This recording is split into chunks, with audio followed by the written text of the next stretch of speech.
نحمدہ ونصلی ونسلم علی رسولہ الکریم اما بعد اعوذ باللہ من الشیطان الرجیم بسم اللہ الرحمن الرحیم وذروا ظاہر الاسم وباطنہ صدق اللہ العظیم اللہم صلی علی سیدنا و مولانا محمد معدن الجود والکرم وآلہ وصحبہ وبارک وسلم۔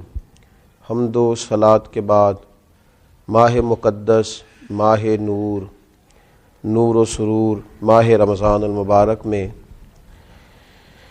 ایک سلسلہ گفتگو روحانی مسائل اور ان کا حل۔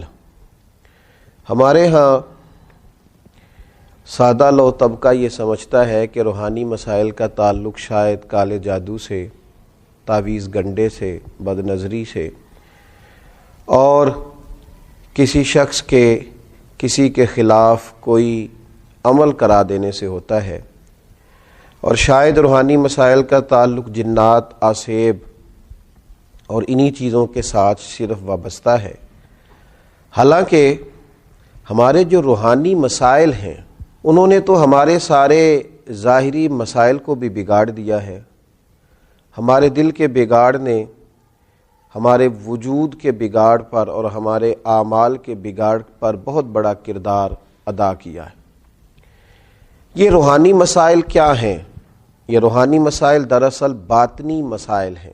قرآن مجید فرقان حمید ارشاد فرماتا ہے کہ وَذَرُوا ظَاهِرَ الْإِثْمِ وَبَاطِنَهُ، ظاہری گناہ بھی چھوڑ دو اور باطنی گناہ بھی چھوڑ دو۔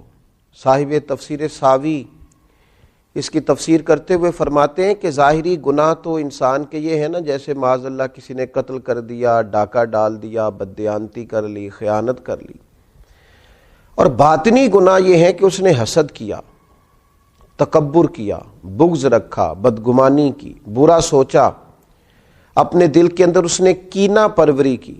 یہ سب وہ باطنی گناہ ہیں جو انسان کے دل کو بگاڑ دیتے ہیں، اس کے باطن کو میلا کچیلا گدلا کر دیتے ہیں۔ انتہائی خوبصورت، نفیس، پڑھے لکھے، صاف ستھرے، سمجھدار، اچھے گھرانے کے لوگوں کو یہ باطنی گناہ اس طرح کا بنا دیتے ہیں کہ وہ ایک خود غرض انسان بن جاتا ہے۔ اس کا رویہ انسانوں کے حق میں انتہائی بد اخلاقی کا ہو جاتا ہے۔ یہ جو باطنی گناہ ہیں، یہ جو باطن کے میل کچیل ہیں، حضرت سیدنا امام غزالی رحمۃ اللہ علیہ فرمایا کرتے تھے ظاہری اعمال کا باطنی اوصاف کے ساتھ خاص تعلق ہے۔ فرماتے ہیں اگر باطن خراب ہو جائے تو ظاہری اعمال بھی خراب ہو جاتے ہیں، اور اگر باطن اجلا ہو، خوبصورت ہو، صاف ستھرا ہو، عاجزی والا ہو، انکساری والا ہو، خیر خواہی والا ہو، اللہ کے بندوں کی محبت والا ہو، اچھی سوچ والا ہو، اس کے اندر یہ ساری خوبصورتیاں موجود ہوں تو پھر انسان کا باطن بھی سنور جاتا ہے۔ ہمارے دلوں کے اندر بعض ایسی چیزیں ہوتی ہیں جو ہمارے لیے انتہائی خطرناک ہوتی ہیں۔ حسد کا سادہ معنی جو ہمارے ہاں کیا جاتا ہے وہ جلنا ہے۔ تو مجھے بتائیے جو آدمی جل رہا ہوگا وہ سکون کیسے پائے گا؟ بغض کا معنی دل پر کسی کے لیے بوجھ رکھنا بھی کیا جاتا ہے۔ تو جب اپنے دل میں کسی کے لیے بوجھ رکھا جائے گا، تکلیف محسوس کی جائے گی، تو کیا انسان قرار پائے گا؟ تکبر کا معنی یہ ہے کہ آپ نے اپنے آپ کو بڑا جانا، کسی کو چھوٹا اور حقیر سمجھا، تو جب ہر وقت آپ اپنی بڑائی ہی کے چکر میں پڑے رہیں گے تو کیا دل کو قرار آئے گا؟ تو یہ وہ باطنی اور روحانی مسائل ہیں جو سامنے والے کا تو شاید کچھ نہیں بگاڑتے، لیکن اپنے آپ کو وہ تکلیف میں، اذیت میں، پریشانی میں مبتلا کر دیتے۔ تو ان روحانی مسائل کی معرفت رکھنا، ان کا خیال رکھنا، نبی اکرم نور مجسم صلی اللہ تعالی علیہ وسلم نے فرمایا تمہارے وجود میں گوشت کا ایک لوتھڑا ہے، اگر وہ ٹھیک ہو گیا تو سارا جسم ٹھیک ہو گیا، اگر وہ بگڑ گیا تو ہر چیز ہی بگاڑ دے گا، بگڑ گئی ساری چیزیں۔ یا رسول اللہ صلی اللہ تعالی علیہ وسلم وہ کون سا لوتھڑا ہے؟ تو فرمایا وہ تمہارا دل ہے۔ اگر تمہارے دل کے اوپر میل کچیل ہو، بغض ہو، عداوت ہو، کینہ ہو، حسد ہو، تکبر ہو، بدگمانی ہو، تو وہ سارے جسم کو بگاڑ دے گا، تمہیں شدید تکلیف میں مبتلا کر دے گا۔ لیکن اگر دل صاف ہو، اگر دل میں عجز ہو، اگر دل میں محبت ہو، اگر دل میں خلوص ہو، دل میں للہیت ہو، اگر دل کے اندر کسی کے لیے درد ہو، خیر خواہی ہو، تو پھر یہ دل باقی اعمال کو بھی سنوار دے گا۔ اسی لیے امام غزالی رحمۃ اللہ علیہ فرمایا کرتے تھے کہ دل ایک تنے کی طرح ہے، درخت کا جو تنا ہوتا ہے اس کی مانند دل ہے۔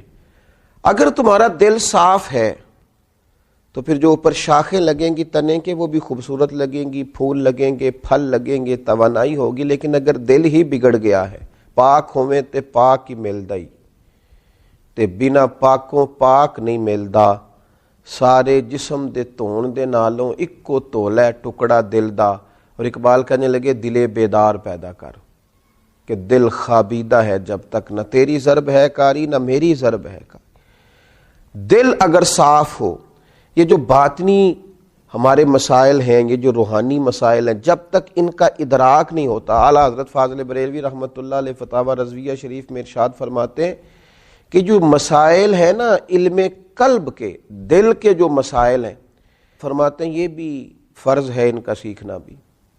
کون سے مسائل؟ فرماتے ہیں جیسے تواضع سیکھنا، جیسے توکل سیکھنا، جیسے اخلاص سیکھنا۔ اس طرح باقی مسائل سیکھنا فرض ہے، یہ بھی سیکھنا فرض ہے۔ اور فرماتے ہیں جس طرح بہت سے حرام چیزوں کی معلومات ہونی چاہیے کہ یہ ٹھیک نہیں، یہ منع ہے، یہ درست نہیں ہے، اس سے اللہ رسول ناراض ہو جائیں گے، اسی طرح جو محرمات باطنیہ ہیں، یعنی تکبر ہے، ریا ہے، عجب ہے، حسد ہے، ان کی معلومات ہونا بھی ہر مسلمان کے لیے فرض ہے۔ اور پھر آگے چل کے آپ ارشاد فرماتے ہیں عظیم روحانی پیشوا سلسلہ قادریہ کے عظیم روحانی بزرگ اعلیٰ حضرت فاضل بریلوی رحمۃ اللہ علیہ ارشاد فرماتے ہیں جس طرح پنجگانہ نمازوں کی فرضیت جاننا ضروری ہے، اسی طرح حصول اخلاص کا علم ہونا بھی ضروری ہے، اس لیے کہ ہر عمل کی صحت، ہر عمل کا ٹھیک ہونا، اللہ کی بارگاہ میں قبول ہونا اخلاص ہی کی بنیاد پر ہے۔ اگر اخلاص کی معلومات ہی نہ ہوں گی تو یہ وہ روحانی مسئلہ ہے، یہ وہ روحانی مسئلہ ہے جو تمام اعمال کو ضائع کر دے گا، اکارت ہو جائے گی کی ہوئی ہر ایک نیکی۔ پھر آپ ارشاد فرماتے ہیں جس طرح حلال و حرام کا علم ہونا ضروری ہے، اسی طرح ریاکاری کا پتہ ہونا بھی ضروری ہے۔